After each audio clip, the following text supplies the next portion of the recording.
Line আরে এটা line একদম যা বাড়িতে ভাত বাড়াতে খেয়ে নিয়ে যা। বড়টা এসে সারাক্ষণ এরকম করছে।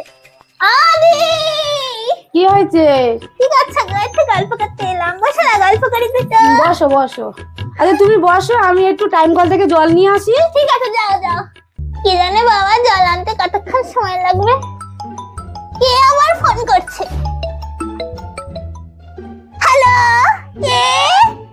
আপনার নামে একটা পার্সেল আছে। পার্সেল? বলছি পার্সেল টাকা দিয়েছিলে না দিয়েছিলে না? আপনার অর্ডার পার্সেলের টাকা দেওয়া আছে কি না আছে আপনি জানেন না? আসলে অনেকগুলো অর্ডার দিয়েছিলাম তো টাকা দিয়ে আছে। হ্যাঁ দেওয়া আছে, বাড়ির সামনে আছে, দাঁড়িয়ে আছে। আচ্ছা ঠিক আছে ঠিক আছে। কি সুন্দর ফাঁকটা বুঝে এটাকে ছেড়ে নিলাম। এখন এই দিদিটা আসার আগে আমি এখান থেকে কেটে পড়ি।